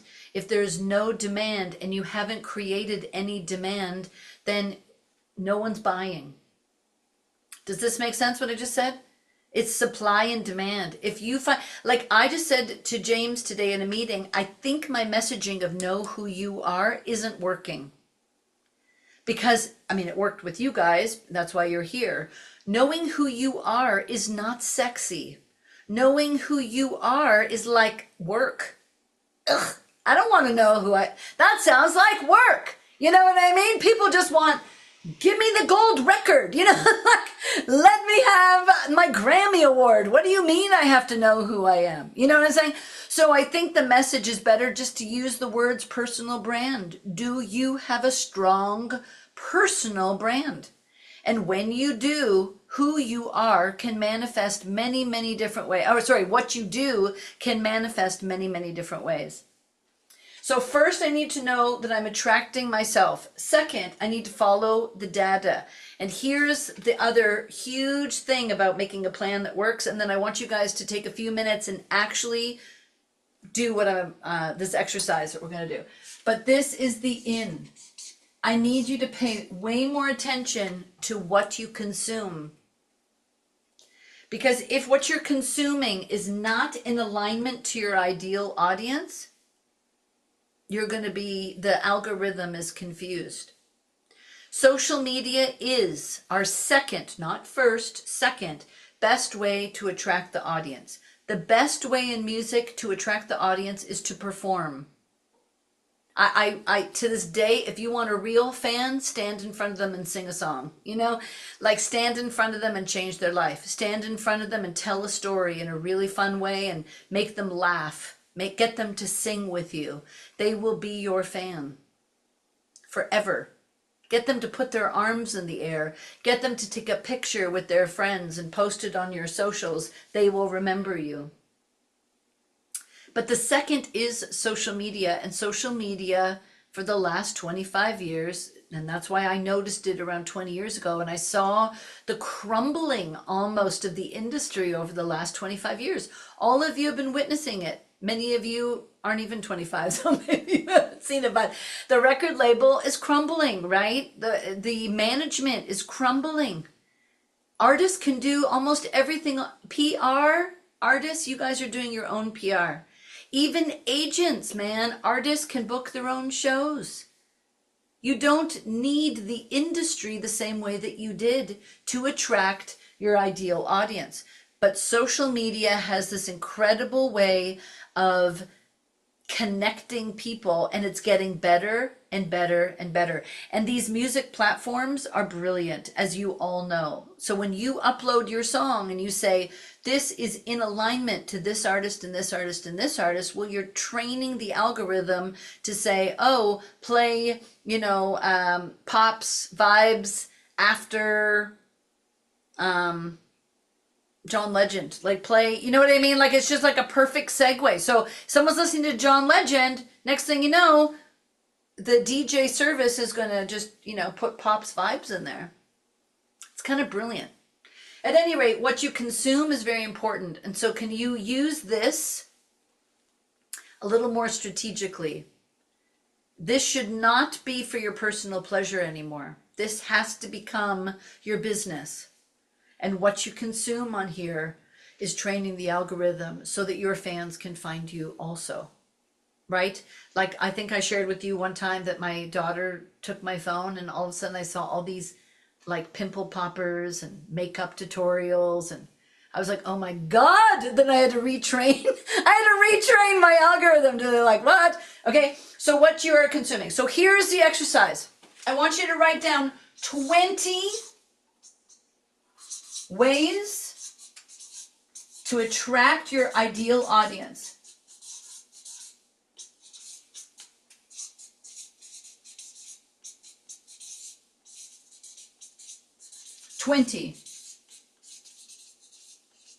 And Justin, what we were talking about today, so start writing as I'm talking. Just today, and then I want people to share. I gave some ideas to Rafaela, for example. If she starts posting or even going on a holiday to a destination that has water, or she's like, because she's going to show up now, that's one of the ways. Oh, I am going to change my proximity. That's one way. I'm going to go somewhere. James is coming to LA with me. Okay, when I go to LA in March, he's going to come. That is a way to attract the audience, is he's going to show that he's changing his proximity. It's going to increase his potential audience to him by showing that he's going there. Okay, so just take a few minutes and I want you to come up with 20 ways to attract your ideal audience, and we're going to go through them, because without the audience, you don't make money. Without the audience, you're not going to get the streams that you want to play the festival. That might be the goal, but if you don't have the streams, you're not going to get the festival. If one of your goals is to go on tour with somebody, if you don't have, 8 to 18 songs minimum on Spotify, you're not going to get the opening act. You're not going to get to play for 45 minutes. You're just not. You need a lot of songs that are doing well. Let's talk about the reality of what you need. I think Melissa spoke so well about the assets. What are the assets that you need to attract that next goal for yourself? Well, without an audience validation, you're not going to get it. That's just the truth. And we can't blame the algorithm completely. We've got to do our best to be more findable. So I'm going to put some music on. I want you to come up with some amazing. Cassidy, I'm going to play your song. Pops, I was playing your song earlier. I don't know if you were on at the time, but I played your song. Okay, so 20 different ways to attract your ideal audience.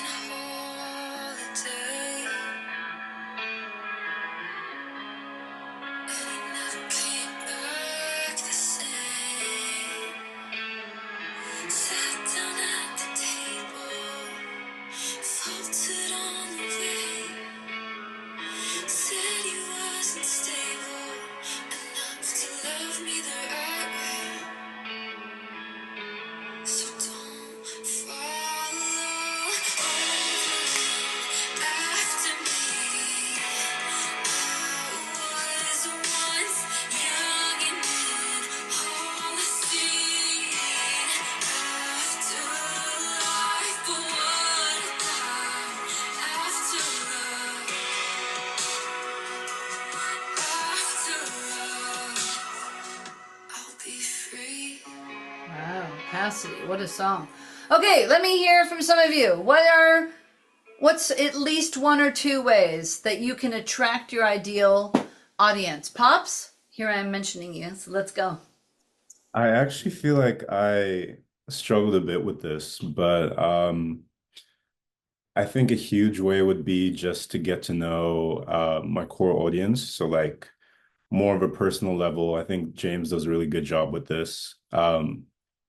And through that, I can learn like why they're connecting with me and get more of a sense of what kind of content to share. So you want to get to know them better? Yeah. Okay, so one of the ways then to do that would be to, number one, everybody, you need to collect their data. So for Pops to do maybe a survey of some kind. Pops, you could do a survey. If you actually had their emails, you could survey them. You could also do, like, so that would be one of the ways I would write it down, surveys. You could do surveys on stories, surveys on your thing, right? On some of your posts. What are they interested in? Do they like this or do you like that? Ask me a question, for example. You could do one of those on social media where you're like, ask me anything. So now they're asking you questions. Does that, so there's just two ways that I just gave you. Okay, surveys. You must collect data.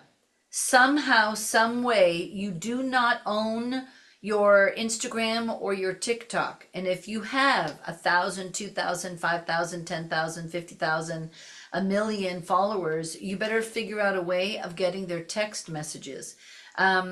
Again, Gary Vee is amazing at this. I have an artist, again, Chris Gray, I mentioned. He has over 5,000 of his followers. He now has their texts, and he can then text them about shows targeted to the city that he's going to. If you don't have their data, you can't target them. Yeah, so one of the ways of attracting your ideal audience is to collect their data. Number two, we just said do some kind of survey. Let them be seen, right? Pops is like that helps them feel like they're being seen. If you're paying attention to them, ask them questions. Jamie, what's a way? I guess I was thinking maybe more, I don't know if this is right. I was thinking more like posting, but I know I always like to watch vlogs of like artists, like kind of either their show vlogs or something like that. So, or like a day in the life. So that was my first thing. I don't know if that's a right. Well, it's not right or wrong, but okay, so I'm going to post more vlog style because you find that interesting. I mean, here's the thing. Like, if you find it interesting, chances are someone else is going to find it interesting, right? Yeah, totally. Yeah, someone said behind the scenes. That's kind of, I always like watching. Do you have a list of artists that are in your lane? Yeah. Okay, and so one of the ways then would be to make sure you make yourself known. I gave that as one of the plans or maps. Last time we did this, I gave you guys that homework of following the artists that are in your lane, doing what you want to do. Follow them and notice what they're doing. So that's what Jamie's saying, that those artists are making vlogs. I like those vlogs. We're going to make vlog style posts because by you making similar content, not the same, but similar in your way, it's still you making it. So it's not copying, but you know that other fan, you know, the fan of the other act, the fan of that other artist that is doing what you want to do at a higher level, if you're making similar content, then they're going to start to notice you. Does that make sense? Yeah. So it's very good. Are you making yourself known to those artists on those artist pages? Do you take time to do that? Jamie, do the two? Sorry, I wasn't sure what that was. Like, are you liking and commenting under those other artists? Yeah, like specifically, Riley and I, we love Maddie and Tay, and then more recently, Mackenzie Porter did a duo with her husband. So we've been like, especially on TikTok, commenting, and Mackenzie Porter liked one of the videos that we actually lip sync their new song. So there's another way right there. Please do covers of the artists that you love and notice them, tag them, and mention them. It is a brilliant way also of getting that fan base of that artist to come over to you. Do covers of the artists that you know their audience, if they just had a chance to discover you, would love you too. So there's another way. So we have about 5 ways so far. Emma, what's a way that we could attract your ideal audience to you? I think it's also interacting with audience members in other artists' comment sections as well, like noticing them and how they're interacting with the people that they like. Boom. So making sure that you're taking a minute under, again, those artists and maybe commenting under those fans' comments to say, I totally agree. I was at that show. It's amazing. Or in Emma's case, she could say, I even was the girl on the stage. Woo! You know? Go, right? Are you guys following? Is this time consuming? Yes, but it is targeted. Some of you are just scrolling on social media and honestly wasting hours and hours. I make sure that I try to follow you every day. Have you not known? I try to follow all of you almost every day or every third day, liking and commenting under your posts because you're my client, right? So you are my audience. I want to make sure that I'm paying attention to you. And so are you paying attention to your audience? I love that, Emma. So smart, because sometimes we forget that your audience is right there. They're right there. Why are we trying to throw spaghetti on the wall? They're right there. They're just on someone else's show right now. They're following someone else's music right now. They're like Melissa, they're reading, they're buying other people's books right now. But if you start making yourself known to them, hello, come on over. Come on over, baby. James, what's a way that we can attract your ideal audience? Consistency is a huge thing. Creating content that represents you really well, that will attract other people like you, and doing it consistently. Yeah. I mean, the people who are winning are in abundance with that. Like they are in abundance. I don't even think I could possibly myself keep up with the level of content that is being created and put out. I'm just noticing how much abundance there is. The people who are winning are just in people's faces all the time. Yes, Melissa. I've been following BB No Money, who's a rapper, and I think he's doing it in an interesting way because he's appealing to the things that his audience likes. He does a lot of cosplay. So if he gets 500,000 likes on something, he will do a cosplay of something that they really like. So also sort of getting to know what people are into as well. So this is the data part. That's sort of the, what are their interests, right? It could be,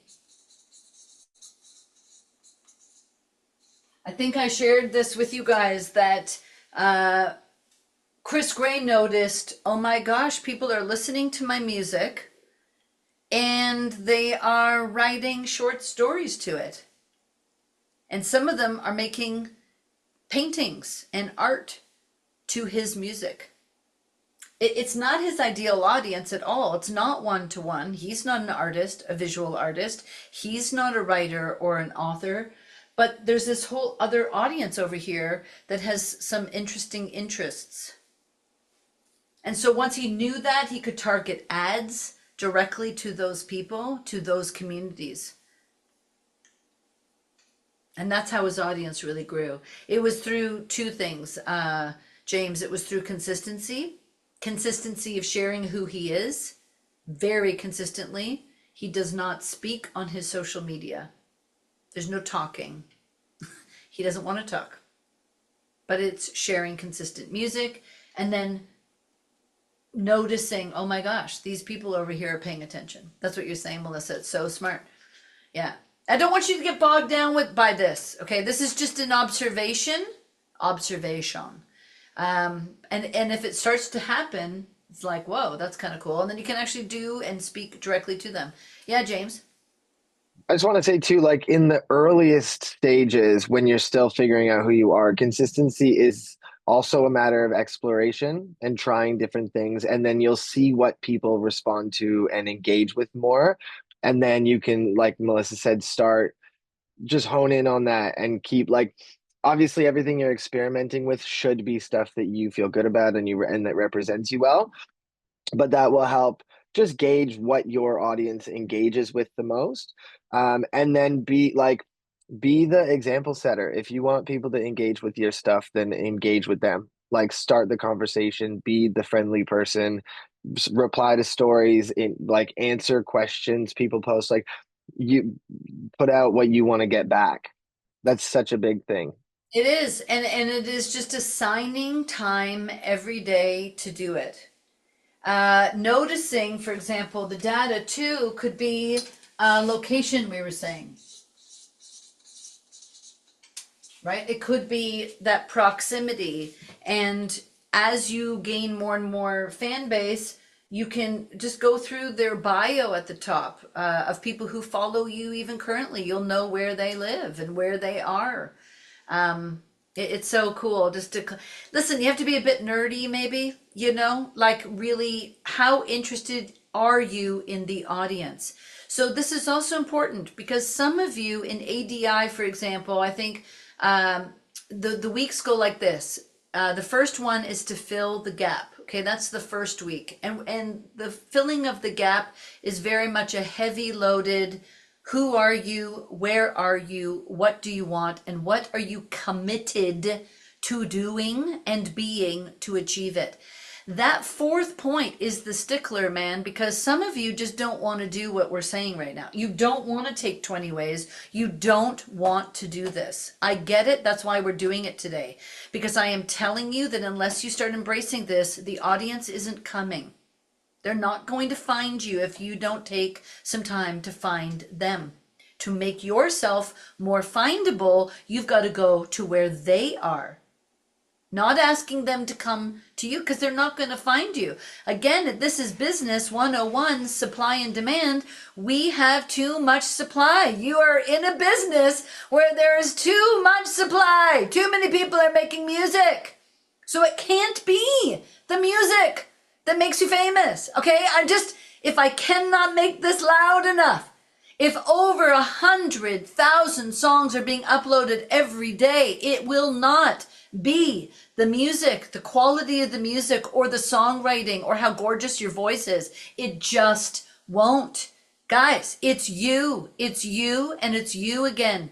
You are the personal brand. You can stand out because you know who you are unique, and then you go after the audience, make yourself known, go to where they are. Guess what? Boom, you already know that you've got, like Melissa, I got the goods. I got the content. Devin Cole took ADI, and I think there's a few people who've never taken ADI, and James is going to put it in the chat for those of you who haven't taken it. I strongly consider that you take it. The artists that are in the mentorship program, you guys are taking it because it's included for you guys. Amazing. But here's why. Devin Cole, when she took ADI, was already a prolific songwriter. She was already very clear on who she was. But do you know she didn't have the confidence? It wasn't that she didn't know who she was. She didn't have the confidence in expressing who she was. So she worked first with one of my coaches, just vocally. Can you imagine? She was working with one of my coaches. Amazing. And then she took ADI and started working with me privately. And the two things that made the biggest difference was, why does she want a career in music? And when you realize that you really want the why, like I want to stand on stages. I want people to love me. I want people to go listen to my music and be that, like for Jasmine, be the kind of music that people can turn to and hear their stories in my music, whatever that message is. You have to be so good at attracting them and know what they're getting. And you have to know what you're committed to doing to achieve it. And so, just to circle back on this, Devin Cole needed to know why. Why does she want it? but she was already extremely prolific. The reason why she signed to Arista Records to this day, every record label went after her when one of her videos called 𝐋𝐨𝐫𝐫𝐚𝐢𝐧𝐞'𝐬 went through the roof.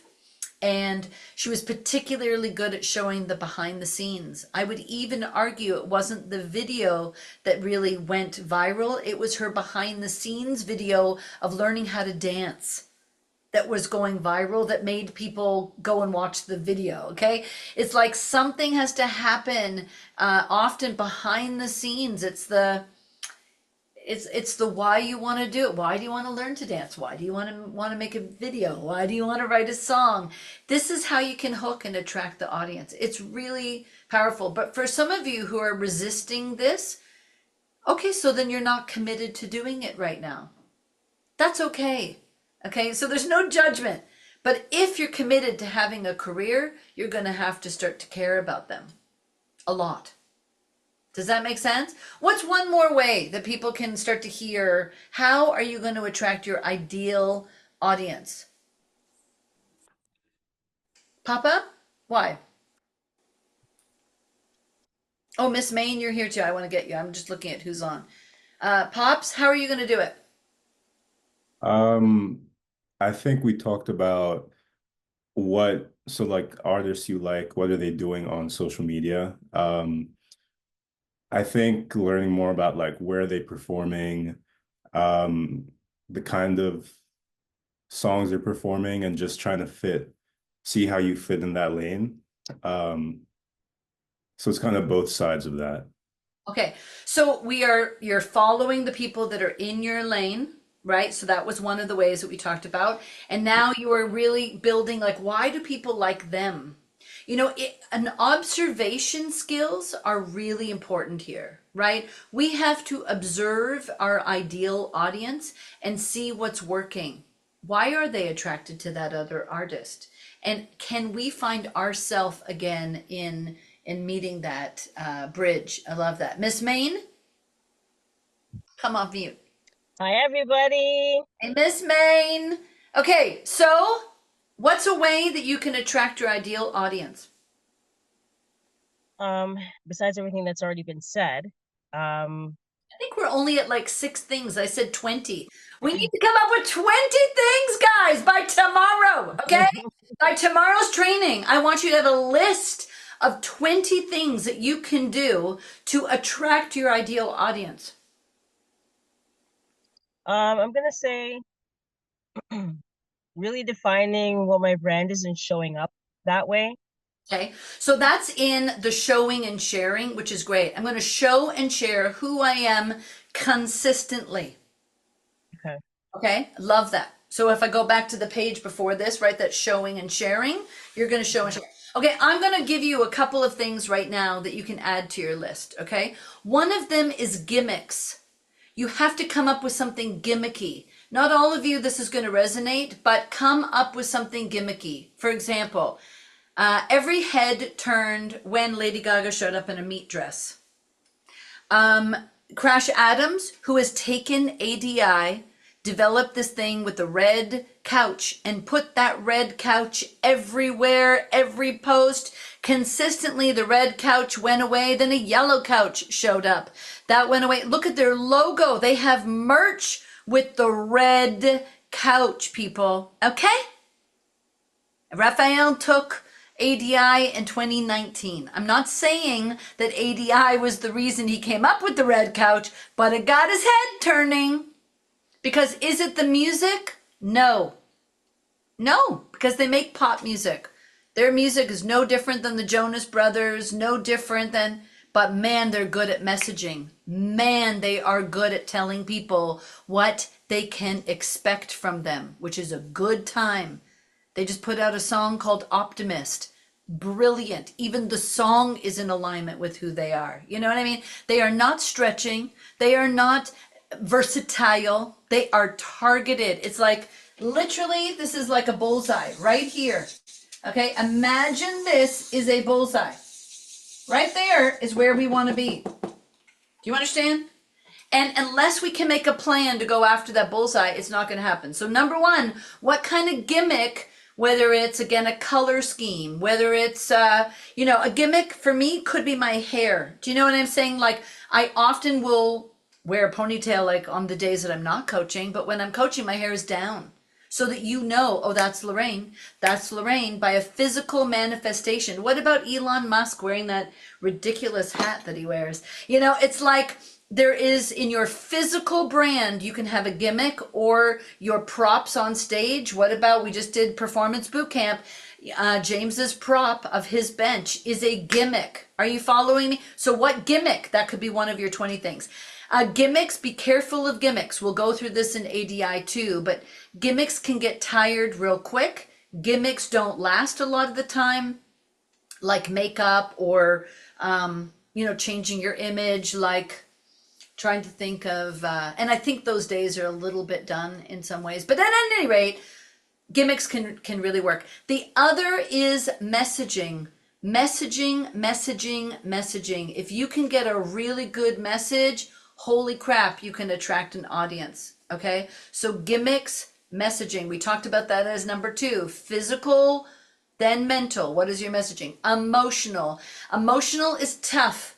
If I don't know you and I don't trust you, please do not lean on this. Some of you are leaning on the emotion.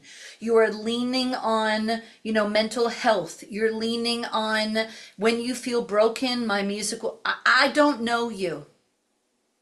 Are you follow? Like, I don't know. Stop going emotional first, please. It's 3rd on this list. Okay. What else was I going to mention? Is it F-U-A-D? Fode? Fond? Yes, it's Fuad. Fuad. You came off camera. Woo! I hooked you, baby. I hooked you to come off camera. Okay. Tell me, what's a way that you could attract your ideal audience? I probably like put it down in the comment a while ago. Let the music wear you, I guess. Like wear you. So what does that mean? It's like writing a song that in a way defines you, and also presenting you in a way that it complements the music and the music complements you. I think. I don't know if that makes sense. Yes, so my music has to represent who I am, the message within my music. So I don't think I finished this, but if you can for tomorrow, everyone finish these 2 sentences, and then I'll hot seat coach everybody. And this will be really good for you in particular. I write music about. Finish the sentence. I write music about. Finish. What do you write music about? Me? Forward. Yeah. Oh. Like, I mean, I write songs about. Finish that. personal experiences. Okay, personal experiences. So that's me. And then you have to have a you. That my audience, what? That Write about songs. The stories, the songs that I write are about my personal experiences that everyone can relate to. Does that make sense? Yes. So it's a you, it's a me, I, you, we. Guys, public speaking, not all of you are going to become public speakers, okay? But even Jessie Reyes stood on TED Talk and gave a TED Talk. And she's very good at this, even in her posts all the time. I, you, we. I cannot attract the audience if I don't get to the we. That is a movement. This is my personal. Yes, and Billy's going to talk tomorrow about this. It's going to be amazing. Like, I write songs about my personal experiences that I find my audience craves. It's like they tell me that they can relate to it. We, where is the we? Where is the we? That's the movement part. And we are going to spread. This is you, Aleem. We are going to change the world because of it. That's the movement. Some of you don't care about a movement. You don't need a movement, by the way. It's just for those of you who want the movement. It can be a phenomenal way of attracting your ideal audience, because now I feel like I'm a part of a community.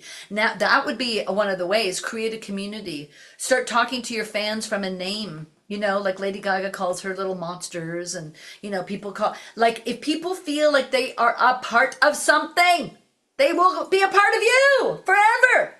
Otherwise, they're just liking one song and then liking another song. That's not a fan. You want fans, right? You want ideal audience to attract. The second sentence that I want you to really plan and prepare for tomorrow is I make music that. Like, what does it do for people? Because if you don't know what it does for people, you will not going to attract an audience. So the songs that I write are about, and yes, I want it to be a bullseye. I want them to live here in a very targeted place. The more targeted your songs are, the greater you can attract an audience. Sorry, versatile. All the artists who want to be completely versatile, it's great. You become a great songwriter, but you may not attract your ideal audience. And again, I cannot take credit for this, but I had a coaching session with 𝐿𝐁𝐨𝐫𝐫𝐚𝐢𝐧𝐞'𝐬 has had one of the biggest, most trending songs of 2025, Chai and Sunshine. And she's written songs for Nicki Minaj. She has written for Nelly Furtado. The girl is a prolific songwriter, okay? Unbelievable. As an artist, I feel like she and I really relate because nothing was happening as an artist. As an artist, she wasn't targeting her ideal audience, yet she can write a song for people, anybody else, and they have hit songs with her songs. And she's like, so she, because of my social media, she asked for a coaching session. We had the most amazing conversation about this, right here. Target this. Instead of versatile around production, I don't give a shit what the production is, okay? Your production can change. Okay, that's not what I'm talking. I'm talking about the message of your songs. I write songs about. You better have an answer, and it better be targeted if you want to attract an audience. Got it? And then the next question is, and by the way, what came out? I told her exactly what I've taught you guys today. What is authentic to you? What are you interested in? One-to-one. Well, Chai and Sunshine, she can relate to it. We also spoke about how over 20 years ago, I sang background vocals on her records at Sony Music, and I totally forgot. And she was like, Lorraine, you sang background vocals on my records when I was signed to Sony. And so one of the things that she's gone through, and maybe some of you can relate, but the music industry is notoriously racist and it is notoriously homophobic.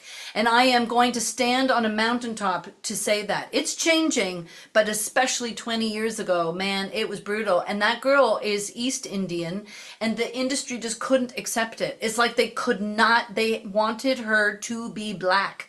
And the same thing happened to Maya, who sang, Get you, ya, ya, da, da. Get you, ya, ya, here. Do you know that song? Do you guys know? Maya? Well, Maya's East Indian. But no, she couldn't have a last name because the last name was too ethnic. But it's changing. You know why it's changing? Because you on social media can attract your ideal audience. And we can say screw you to the gatekeepers and screw you to the industry that is telling you to change. You do not need to change, but you do need to target what your songs are about. You do need to know who you are to do that. And you need to know what your music does for people. And you need to be able to express it in a message. Okay, woo! Woo! This was long. Okay, stretch. Breathe. Oh my God, I'm going to come off. I'm going to make us a little, can everyone just breathe with me? This was a lot, like 2 hours straight, but I love it. You guys are awesome. Okay, so obviously we need to do a much bigger dive, and that's why ADI is a 4-week program. Okay, 4-week program with a full workbook that will guide you through. By the end of March, you should have very clear answers to all this. But we're not done because we have tomorrow. And Billy, you're going to be on with Guillaume Moffat. There is somebody who's going to talk about how much he has pivoted. It's very funny. All 3 guests are French. And when I asked them, that wasn't on my mind at all. Do you not find that hilarious that you're all French? I think that's very fun. At any rate, so Guillaume has worked for Spotify, has worked for SoCan, was in A&R, bringing French Canada to meet with our Universal Canada. He signed Rev Music. And now he has just launched his management company. We'll talk about that, friends and family. Mia Martina has reinvented herself multiple times, was signed to CP Records, one of the biggest artists out of Canada, millions of streams. In fact, I think I have her. She's one of the only artists who have ever given me, can you guys see that? Have ever given me a thing. Is that not so cool? She gave me a plaque for my contribution. I think she and I have recorded together over 200 songs. 200 songs. I used to work with Belly, Tehila quite a bit. All CP Records became XO, and we've sat together in many a studio with many other big producers too. But she has reinvented herself many times. She's an author now, a public speaker. Billy's a public speaker, music producer, really creating custom beats, but also helping artists the way that I am to really find that voice, fill the gap from where you are to where you want to be. So tomorrow, here's the homework again. I want you to come up with 20 different ways that you can attract your ideal audience. Come up with some of those physical manifestations of who you are. Start to think about what is your messaging and how can you use your messaging to do that on social media, on stage, at the beginning of your show, at the end of your show. What do people get by coming to your show? What do people get by listening to your music? Why should they care about you? So what is that emotional state that they get? Does that make sense? Answer these 2 questions for tomorrow. I write songs about. And for those of you who are lyricists, have your answer better be quite interesting. Okay? Like stand out. Like please don't say my personal experience because I'm bored already. I've heard that one. You know what I'm saying? I've heard that. Boring. Come up with something else. I want to inspire the world. Well, so does everyone else. Come up with something else, okay? We got to get targeted here. And the second question is, I make music that. Describe what happens to your audience. Describe it. Again, you are a lyricist. Learn how to tell a story. Okay, that's your homework for tomorrow. Excuse me, in ADI, we will go through your story. We will get quite good at sharing how to craft your story in an interesting way. And by week 4, you create a pitch. That pitch is about 1 minute in length of who you are, what you do, why you do it, and who you do it for. And on the 27th, those of you who do the ADI 2.0, those of you in mentorship program, and anyone that Billy sends, you guys can get this too. You will pitch it to a music manager, someone who's a good friend of mine, who has some of the biggest artists right now out of Canada who are doing incredible things. Okay. What you do need is a partner. I won't lie that you don't need an industry partner. You do need partners, but you need the right partners at the right time. You need to build a team. You can't build a team if you don't know who you are. If you don't know what your vision is, if you don't know what you're committed to. And that's making a plan that really works. So tomorrow we're going to hot seat coach. We got 3 amazing guests. That's it, guys. Woo! Was today awesome? Jasmine, I love that you went from like there and then to the car and then boom, back. I love it. Miss Main, you're always in the car and always around. I love that you are here. Elishma, did I pronounce it right? Welcome. Welcome. So nice. Saako, I love your name. Please don't change it. Saako. Did I say it right? Yeah, Saako. Sakako. Sakako. Sakako. Sakako.